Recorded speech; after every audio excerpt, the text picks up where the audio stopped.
Hey, this is a really quick tutorial on how to actually use Mod Organizer 2 for Bloodborne running on Shad PS4. So right here, I've downloaded Mod Organizer 2. Just going to go ahead and extract this. And then I will paste in the description, but I have a small file that you can put in here. Under plugins, basic games, you're going to want, it's going to be game underscore bloodborne.py. Go ahead and create that.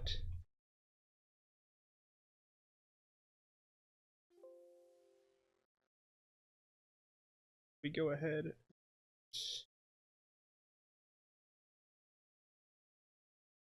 do it here. We go ahead and paste that in. We go ahead and save that. Okay, and what you're going to want to do is if we open up right here. So this is the Bloodborne folder I have. I have the DVD root here. As you can see, what I'm going to do is I'm going to go to where I have Shad PS4 installed. And you're going to want to create a link to the executable. Quick and easy way to do this is you're going to hold Alt and then you're just going to drag it over. And boom, there you go. So we're going to go ahead and go back and start Mod Organizer.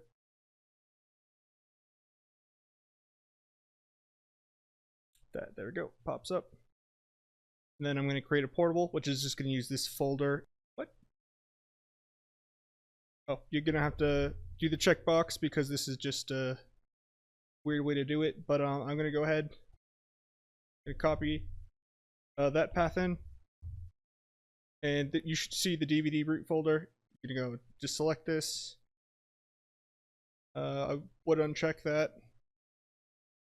Just going to go and click through everything. I'm not going to see any of the tutorials. I will import Nexus categories. So boom, here we go. We can see right here, this should be showing everything. Now, you're going to have to manually download stuff off the Nexus. However, let's say I've gone ahead and I've downloaded a file. Here we can pull one up really quick.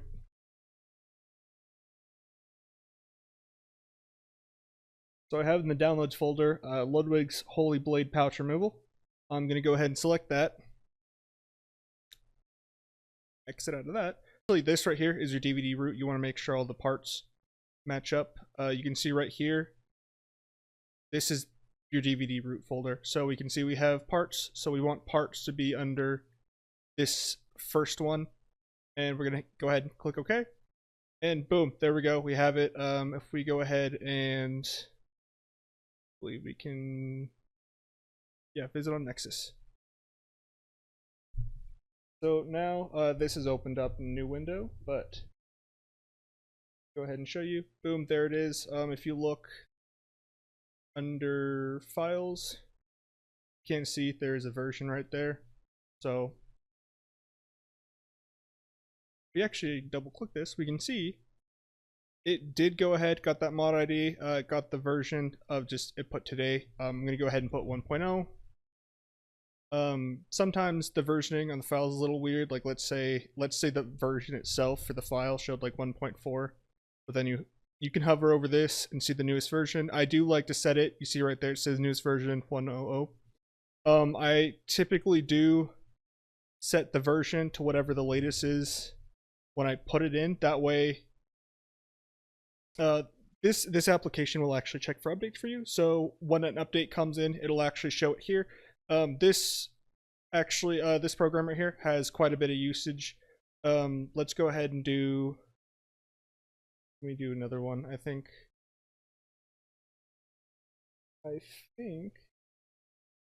yeah, here we go. This one is the Canehurst no fix, and it has some optional draw params. Right here, you can select what you want. This one right here is the one I like to run. This essentially uses a better anti-aliasing that's in the game. It's hidden, which is why it's called hidden AA. But you can see right here, we have the different folders, so we can choose which one we want. We want this one, so we'll take the param, drag it up to the root, and then we don't want these other ones, so let's go ahead and uncheck them. Boom, there we go. I'm gonna go ahead and increment that version. Let's see what go to. 101. So when that gives us an update, it's going to go ahead and show here. I'm going to do one more. I'm going to do, here we go, the alpha blood test effects. So this one we can see it's has this common effects. I'm actually going to go ahead and open up the folder because we just have this one file and it needs to be inside of a folder. It's probably going to be SFX, and yeah, here it is right here. So we can go ahead, create a new folder, X, drag it in, and cool, this will be good. And I wanted to show this as well, just because we can see right here, this application. So what you're gonna do is you're gonna just enable these. If you've never used this before, it's a great program. This is actually, let me install one more. Here we go. This should be the one. Nope. Looking, there are two different. Here we go. I wanted to do the sound effects restoration because this one includes a Kanehurst fix. What am I doing? Here we go. So if I do check this one, we can see right here we have conflicts. So right here, we can see this is what it's going to overwrite from the base game. And here we can see the mods that are actually being overwritten. We can see priority. So this one at the bottom, we can see when we select that these two light up green. That means they have conflicts. If I select this one, you can see this is red. That means there is a conflict between these two mods. And that this one is going to be winning. So this one's the loser.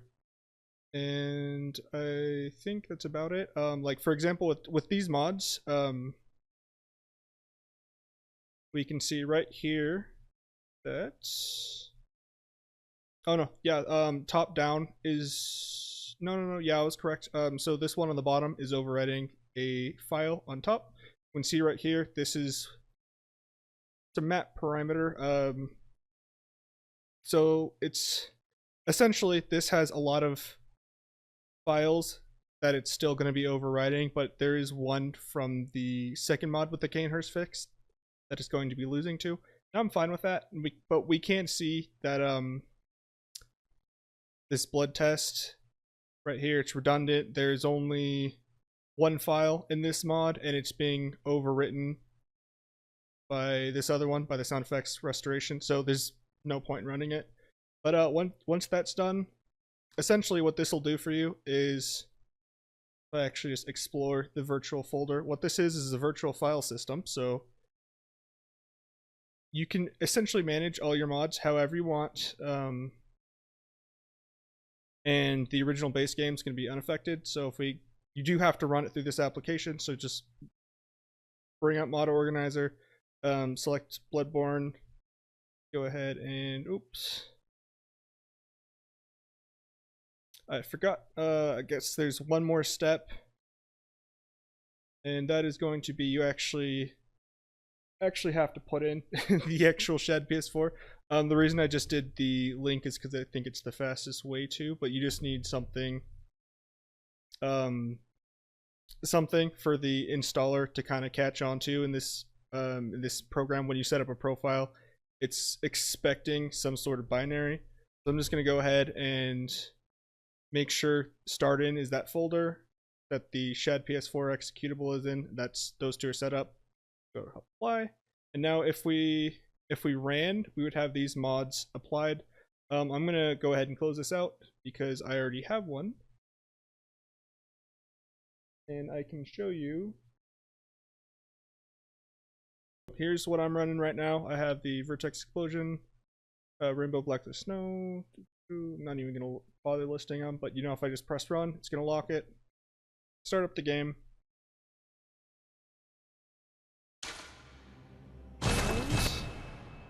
Then you look, we're playing Bloodborne. Boom, here we go. I just installed the, that actually looks really nice. Yeah, that looks nice. That ought to look pretty. That one, that's a great mod. Not having the pouch on the back, that annoying ass pouch. But yeah, here we are. We're in Bloodborne. We have all the mods, and any of the files in the actual game, they haven't been affected.